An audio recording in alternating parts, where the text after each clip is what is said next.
Entre los siglos XVIII y XIX vivió el gran matemático Jean-Baptiste Joseph Fourier, quien desarrolló un modelo matemático que permitía demostrar que cualquier señal periódica, independientemente de su forma, podía expresarse en términos de una función sinusoidal y una función cosinusoidal. Al análisis que él realizó de esta temática se le conoce hoy en día como análisis de Fourier del movimiento periódico. Para poder entender a qué estoy haciendo referencia, vamos a considerar de forma general un movimiento periódico que se describa como una función que depende del tiempo y que además tiene la condición de que es periódica. Es decir, dado un valor de función para un cierto valor de tiempo, esta valdrá exactamente lo mismo un instante después. Eso es lo que nosotros llamamos periodicidad y decimos que la función es periódica, tal como lo hemos venido trabajando para el caso del movimiento armónico simple. Gráficamente tenemos algo que ya nos es conocido para el caso de las señales.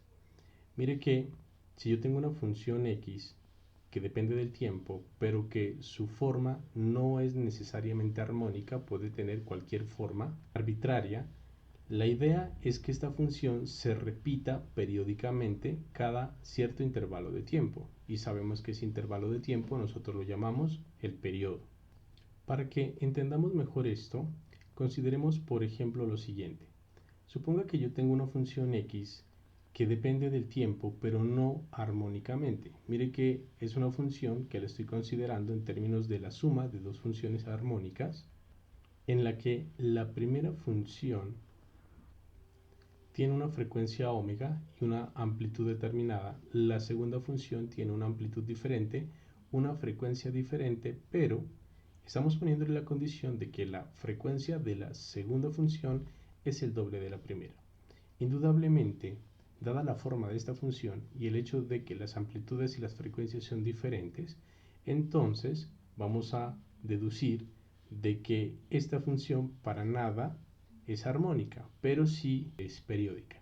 Si nosotros graficásemos estas funciones, obtendríamos la siguiente figura, en la que ustedes pueden ver en rojo la curva armónica que corresponde a la función seno de omega t y en azul la línea armónica que corresponde a la función seno de 2 omega t. Podemos observar en este caso, por ejemplo, que el periodo de la primera función, la que se encuentra en rojo, es un periodo más grande comparada con el periodo de la que está en azul, dado el hecho de que la frecuencia del azul es más grande que la frecuencia de la roja. Y esto es porque, como ya lo sabemos, la frecuencia y el periodo son inversos, lo que quiere decir que a mayores frecuencias, menores periodos, o viceversa, a menores periodos, mayores frecuencias. Recuerde que la frecuencia es la cantidad de oscilaciones por unidad de tiempo. Entonces usted puede observar que el azul tiene más oscilaciones en un intervalo de tiempo que las que puede tener la línea roja.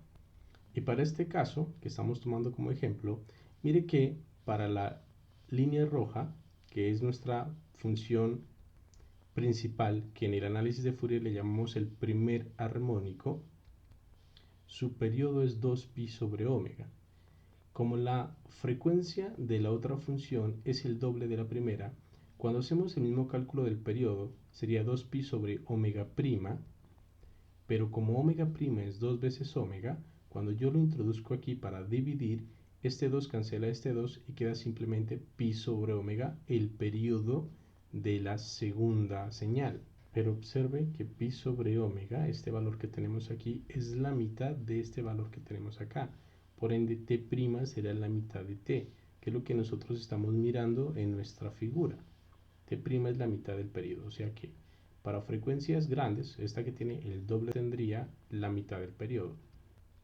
Le dejo de tarea probar que si aquí en vez de ser 2 hubiera sido 3, es decir, si la frecuencia omega prima hubiera sido el triple de la frecuencia fundamental, entonces el periodo de esta segunda señal hubiera sido la tercera parte del periodo de esta señal principal. Es decir, aquí hubiéramos tenido una curva mucho más cerrada, porque la frecuencia hubiera sido mayor, implicando un periodo menor. Pero lo importante aquí es el hecho de que como esta señal es la suma de estas dos, como ya hemos mirado en la situación en la que hay interferencia de movimientos armónicos, entonces la señal resultante, o sea, X, viene siendo esta línea verde que ustedes están observando. Y como pueden observar, esta es una señal que es periódica en el tiempo, pero no es armónica, porque no tiene el comportamiento de una función sinusoidal o cosinusoidal. En general, Fourier lo que hizo fue demostrar que sin importar cuál es la forma de la función periódica que estamos considerando, esta función periódica podía expresarse como la suma de funciones sinusoidales y cosinusoidales, como pueden ver ustedes en la pantalla en este momento, lo que matemáticamente puede simplificarse de la siguiente manera. La función periódica se expresa como una suma de funciones en términos de coseno y de funciones en términos de la función seno. A eso es lo que nosotros llamamos series de Fourier, y a todo este estudio se le llama análisis de Fourier. Y como les decía anteriormente, la frecuencia que aparece en el primer término, por ejemplo aquí omega para este coseno y omega para este seno, correspondientes al primer término de la sumatoria, porque si notas estas dos sumatorias comienzan en 1, esa frecuencia es la que nosotros llamamos la frecuencia fundamental o primer armónico. Las que le siguen son múltiplos de dicha frecuencia. Mire que son 2 omega, 3 omega, n omega. Entonces 2 omega, 3 omega, n omega, etc. Los llamamos los armónicos. Tenga presente que cuando usted tiene el doble de la frecuencia, como acabamos de demostrar, el periodo es la mitad. Si tiene el triple de la frecuencia, el periodo sería la tercera parte, así sucesivamente. Si usted tiene n veces la frecuencia fundamental, entonces tendríamos un periodo que es t sobre n. Una cuestión importante sobre el análisis de Fourier viene siendo lo siguiente. Observe que aparecen unos términos A0, A1, A2, AN, B1, B2, Bn. Recuerden que estos términos suman hasta el infinito. Entonces la pregunta es, ¿cómo se encuentran estos términos? Para obtener estos términos se requeriría un estudio detallado del modelo matemático implementado por Fourier en este análisis. Es suficiente con decir que la matemática ya está hecha y se puede demostrar fácilmente que estos términos se expresan de la siguiente manera, tanto para el primer término que era A sub 0, que no estaba dentro de ninguna de las dos sumatorias, como para A sub n y B sub n.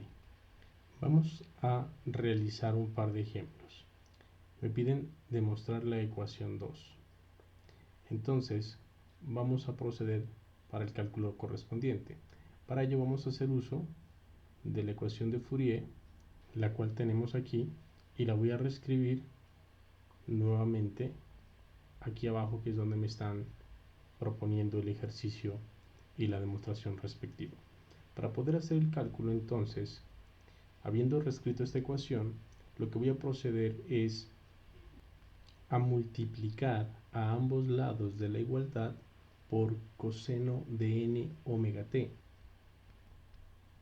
Entonces vamos a hacerlo, donde ustedes pueden corroborar que lo único que he hecho es a toda esa expresión que tengo arriba multiplicarla en cada uno de sus términos por coseno de n omega t. El paso a seguir ahora es integrar toda la expresión en un intervalo de tiempo correspondiente a un periodo. Es fácil demostrar que salvo esta función que tenemos aquí y esta que tenemos acá, en la que me aparecería un coseno cuadrado de n omega t, todas las demás funciones se van a anular, puesto que la integral se hace en un periodo y se está integrando sobre coseno por coseno y seno por seno. Es decir, la simetría de las funciones en un intervalo de periodo de tiempo haría que todas se cancelen excepto esta y esta otra.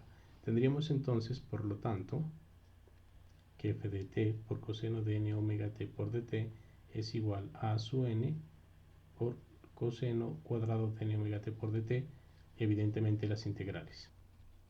Esta segunda integral usted fácilmente puede demostrar que es igual a t medios, de la que por lo tanto, si nosotros despejamos a su n, tendríamos que es igual a 2 sobre t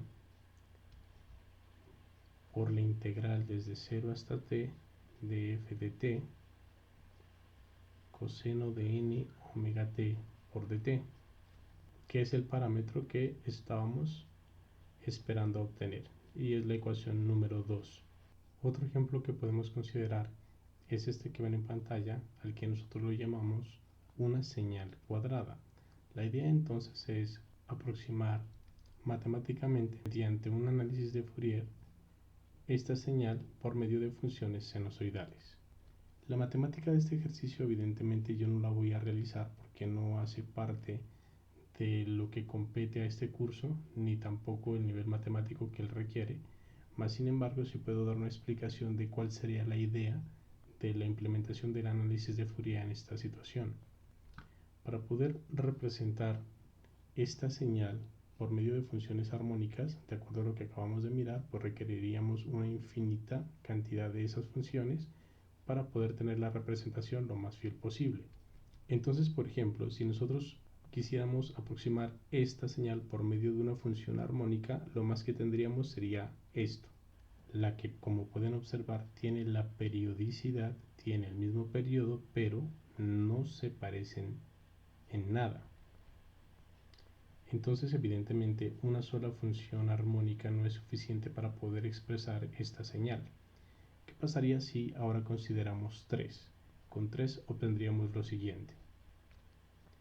Miren que va mejorando, ¿no? Se va aproximando más al comportamiento de la función que queremos, pero aún así todavía no se parece mucho. ¿Qué pasaría si colocamos, por ejemplo, no 3, sino 5 funciones? Tendríamos algo como esto. Se va pareciendo más, pero ¿qué pasaría si colocáramos, qué sé yo, unas 100 funciones armónicas sumadas juntas?